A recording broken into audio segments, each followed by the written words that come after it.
Vales here with another edition of Fun with Science. And for this show, I'm with my good friend Tony DeAngelis. Tony? A pleasure, Bill, as always. We've had Tony on before with Littleton Rocks and doing some segments here, but today we're doing a Fun with Science show. That's right, yep. And the topic today is magnets and magnetism. That's right. Okay. And it's a foregone conclusion we're not going to get this done in one show, so there's going to be several shows that we're going to try taping. So, Tony, can you say a little bit about what magnetism is? Well, for those people that are Star Wars fans, magnetism is as close to the Force as you can get. It is a force of nature, and in the nuclear world, or in the physics world, there's the four fundamental forces. Yes. You have the strong and the weak nuclear, you have gravitation, and you have electromagnetism. So electromagnetism encompasses this. And magnetism is basically, there is a relationship, correlation between electricity and magnetism, but magnetism in and of itself is an innate property of some things to attract certain metals, the ferrous metals, mostly iron, nickel, and cobalt, and their alloys. Iron, nickel, and cobalt. Yeah. So those are all on the periodic table. They are. So they're all elements. Yeah. Okay. And magnetism, the history of magnetism goes way, way back. Yeah. I mean, we're talking to ancient times. How far back? Well, as far as we don't know exactly, but the history that's been written down with the Greeks goes back to about 6 BC. The Chinese have recorded it around 4 BC. Europeans didn't come down until quite a bit later, but it was found, supposedly legend says, that a shepherd was walking through the fields and he had a crook staff and the bottom was iron, because wood would break apart. So yes. It got attracted to a rock, and that rock was actually considered to be what we call lodestone, which is this, and it's a naturally occurring mineral, and it's iron oxide, Fe3O4. However, not all magnetite is innately magnetic. This is a crystal of magnetite. It has no magnetism in it. And you can find mountains of magnetite with no magnetism. But the lodestone has an inherent magnetism, and the thing that is that scientists are still debating how it became magnetic. Some say it was a lightning strike that would have charged it up. Others, they discount that, but they don't know.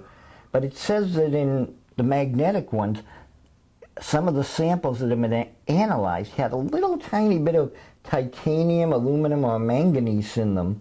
So it might be something to do with the impurity ions, or it may just be that, a lightning strike or something gave it that property. Well, you need to demonstrate for us that this is magnetic. Sure, and I'm going to do you that have right a magnet? here.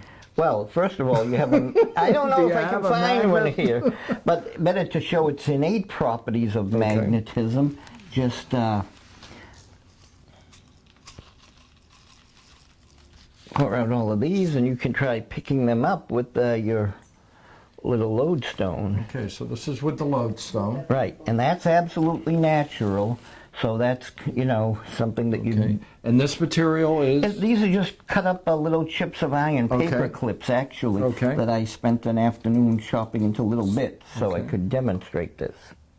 Oh, and look at this. So that's pretty good for a rock during the Middle Ages. But even in ancient times, those people that could get it, usually royalty or whatever, they were, they would go crazy with these. They loved the fact that, that this rock had these properties.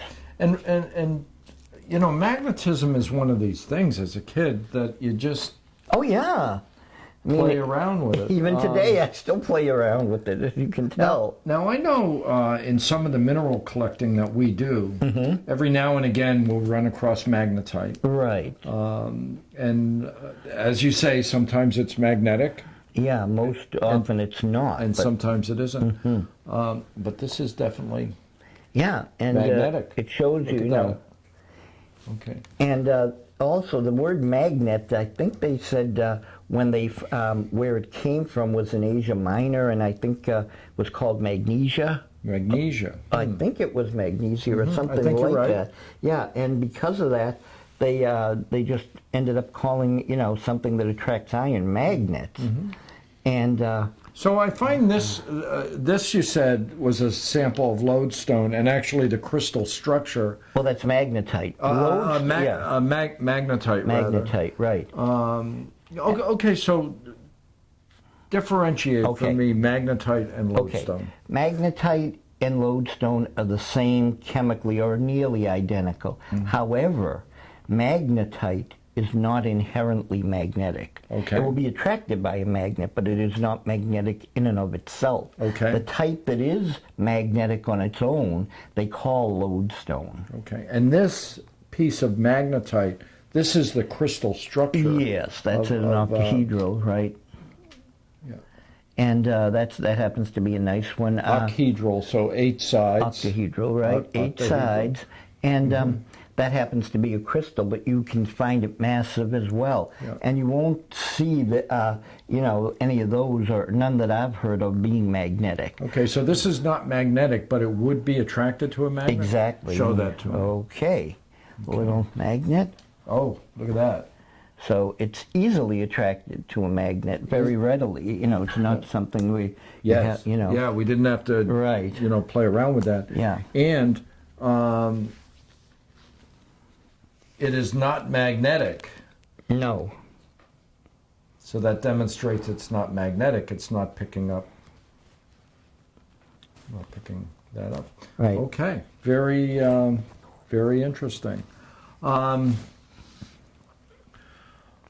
So some of the interesting history of this was that as time went on, they did not have, well, we'll have to cover a few different things, but in the old days, they did not have what we have today, which is a compass. Okay, very simple thing.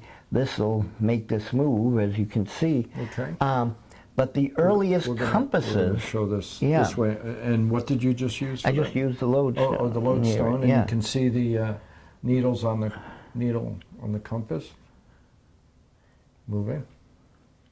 Okay, I hope we haven't hurt your compass. No, not at all. Don't worry Okay. about that. But Okay. but the thing was that as sailors and stuff needed navigational tools, and they found, you know, the compass, they can get it to point north all the time, they started making them. And the earliest compass was that I've seen, or one of the earliest, was something like this, just simply a cork with a needle through it, floating, and as long as you magnetize the needle... Okay, so you're going to magnetize this Right, needle. I'll use this, now. which is a very beefy magnet here, a Senko one, and just a couple of strokes, Okay. and then this being put in the cork, and you can float this in the Okay. water. Then we have some water over here. Just to show it, I had to weight Yeah. the bottom a little so that, Put that there. yeah, and then this would act as your compass, and it probably isn't going to point right because of all these powerful magnets in the vicinity, okay. but that's how it was made. You know, they would float a piece of cork with a needle, or, you know, something like that, and they would use that as their navigational aids. And their orientation towards north. I mean, how did they know what was north? I mean, they had the North Star. I think they just designated that north. And actually, you know, although you say it's the north pointing north, it's actually a north-seeking magnet, because it's going opposites attract. Yes. And like ones repel. And that's another thing that that I think I didn't know this until a couple of years back, but all the lexicon that we use for electricity and magnetism, poles, opposites and attracting, and all of this stuff, plus and minus, positive and negative, all of these things mostly came into the lexicon because of Ben Franklin. He said we need terms that we can continuously use to, you know, to describe what we're seeing. So he basically developed a lot of these terms of positive and negative, and you know, a lot of the stuff that we use today, which is kind of, you know, interesting. And as I say, the Chinese and the Greeks discovered this long ago, and then later it became, you know, known amongst the Europeans, and especially was good for the seafarers who, you know, who needed some directional aids beside the stars to navigate. Mm-hmm. So they took advantage of this. They started understanding this mystery property, Right. And took advantage of it. Yeah, they took advantage of it, still not understanding what it really is or how it works, and but it did end up being invaluable for that. Okay. Good. That's some great background there.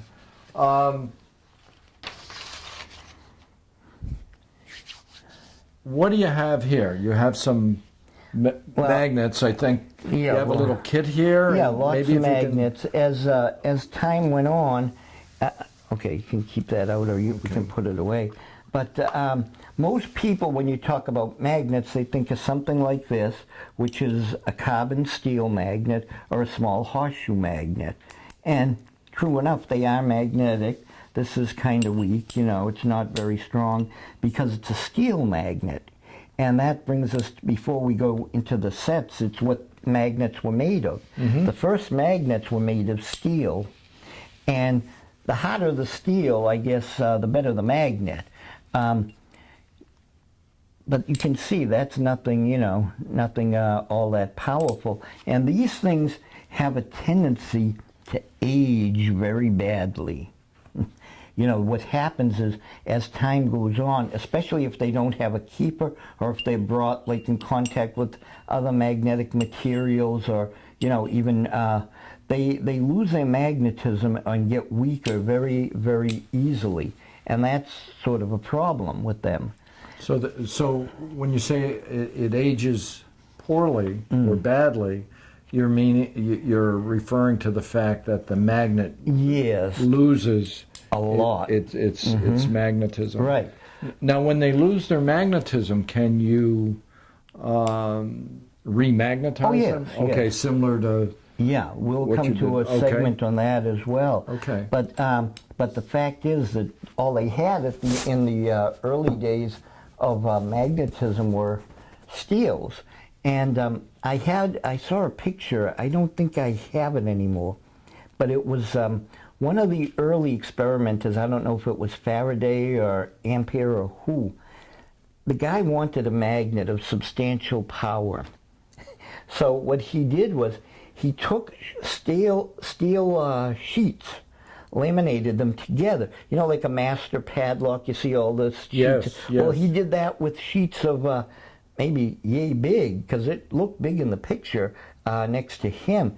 And he put many, many sheets, and individually, all they had in those days, they had a little bit of electromagnetism, but you know, another permanent magnet trying to magnetize these little sheets and group a bunch of them together to get a substantial magnet to play with. I see. But it wasn't much, you know, and it wasn't until they learned, you know, about the relationship between electromagnetism and regular magnetism that they were able to make better magnets. I see. Now, the shape of this that I think most of us think of, this is referred to as a horseshoe. Right, a horseshoe, yeah. Magnet. Are both of these considered horseshoe? Yeah. Even though that this is. Yeah, this is tapered a little more, so that's more the classic style. Now you use the term keeper. Okay. And is that what this is here? Yes. What that does is on any magnet, whether it's steel or iron, it shunts the magnetic force. And in a case like this, the magnetic force is just sort of going off into space. And when you have a keeper, you're shunting it, so it's sort of like a closed circuit. I see. And helps maintain the I see. magnetism. And so, you know, when you have this on there, it's you know, helps maintain the magnetism. Now you'll see on many of the magnets later, I have chain as the keeper, and the reason for that is simply because I have an extremely, you know, This is the keeper. You have an extremely powerful magnet like that. If you have a plate on there, you may not be able to get it off. You know, just a steel plate. The chain acts as a keeper, but you can pull it off, you know, so it helps in that respect. Okay. And here I have what you'd probably find, I don't even think in high school, but in a college physics lab, and it's just a little magnet set. Beautiful little kit here. Laboratory magnet set. And this has a little bit of age to it, I think. Yes. Those are probably from the 50s, I would think, or thereabouts when they started marketing these. And they weren't cheap, but they had good quality magnets. You can take them out and utilize them. And they were just, you know, used to illustrate magnetic properties. And the same thing with this is another, which would be a school set of round bar magnets, very good quality. And those were also used for schools. Because he wanted to have something to teach the principals. So the magnets are these? No, those are the keepers. Oh, these are the rods, keeper, yes. and the magnets are the rods. Yeah. Here. Okay. Oh yes, north south. Right. North south. So same thing with these. Okay. Yeah. So these are good, very good quality Alnico magnets.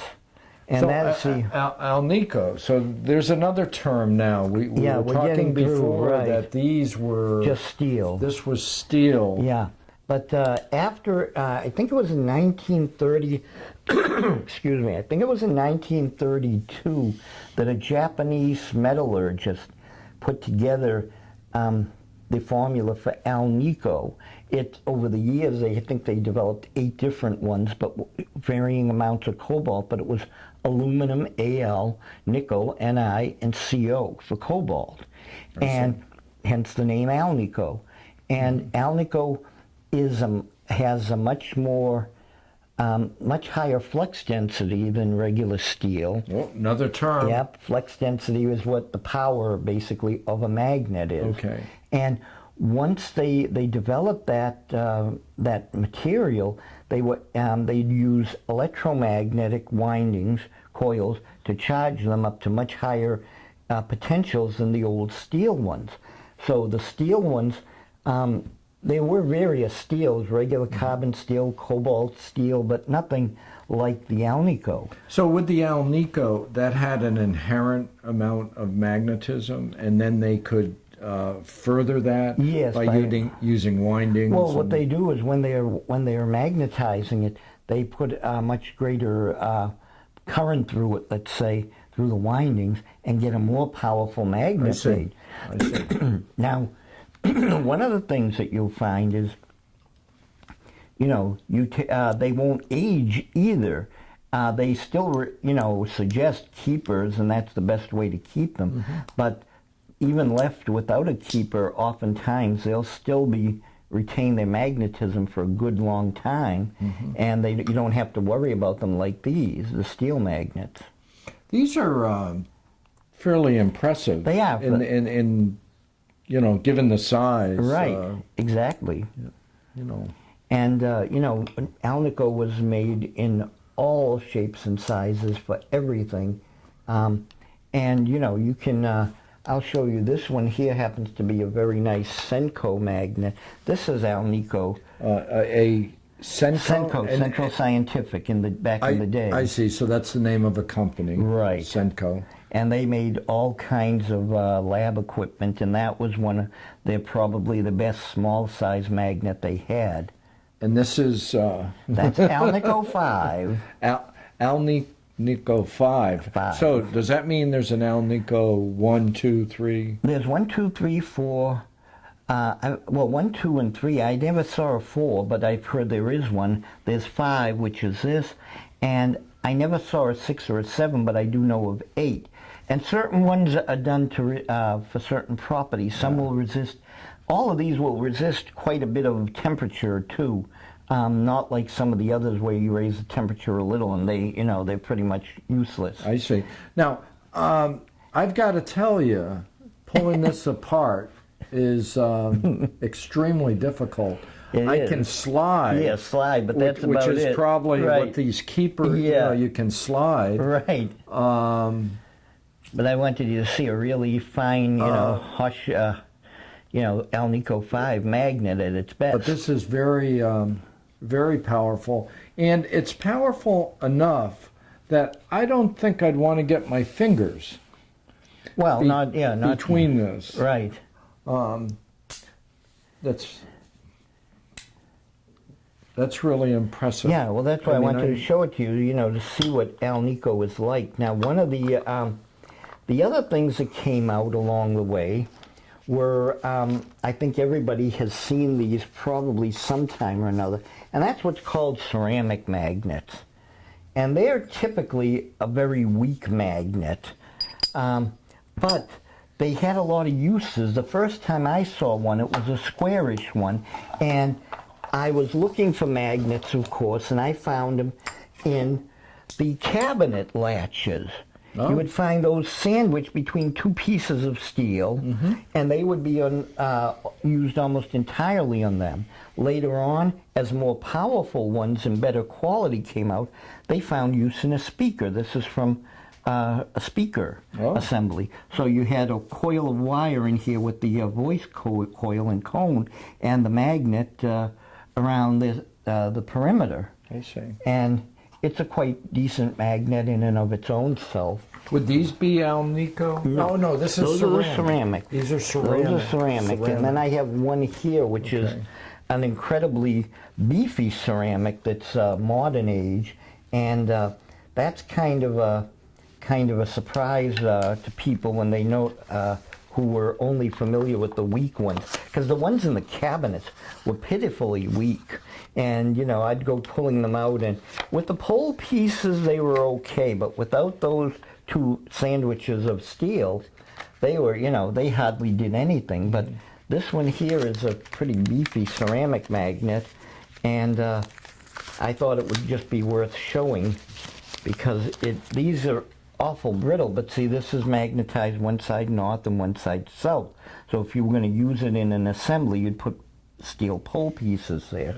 Now, I notice in a lot of what you have, you're meticulous in your labeling. Well, for some of them, to make it clearer, especially on a show like this. And let's see, that's very powerful for ceramic. Up until a few recent years, they never had ceramics of that quality. Yeah. But the ceramics, if you let two of them snap together, they'll chip and break, and you know. I just got a little. Oh, pinch you did? there, Okay. So I could, yeah, I could feel that. But that'll give you an idea, right? See, yeah. That this one here for ceramic is probably unusual, where most of them are like this, and they're, you know, not bad, but they're just not great. But the thing about ceramics is that they are better at resisting demagnetization than most of the other type of magnets. And so that gives them use in like speakers and stuff, because in a speaker you have a coil of wire acting with a, you know, electrical field acting against the magnet, and that would tend to demagnetize in regular, you know, situations. So that's why I just want to put this away so it doesn't get banged around too much. And that's another thing with ceramic.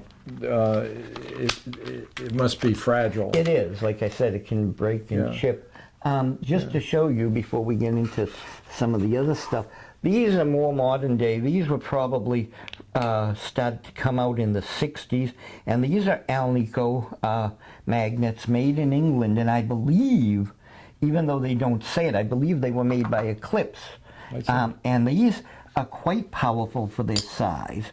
I mean, you can play with that, and you can see that's a beefy little magnet, a 4-ounce magnet that has some heft to it. And I have gotten my finger a little bit pinched during filming this, so these are pretty powerful.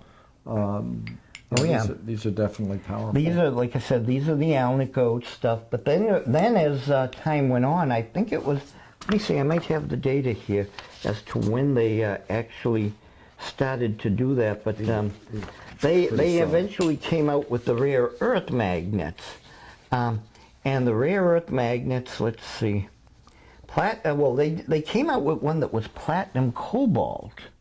And that was like maybe 4 times or 5 times the strength of an Alnico comparable. However, when you talk about platinum being several $100s an ounce, you couldn't make much. So the only ones that I've heard of were little itsy-bitsy ones made in hearing aids, although some people said that it was used in other stuff.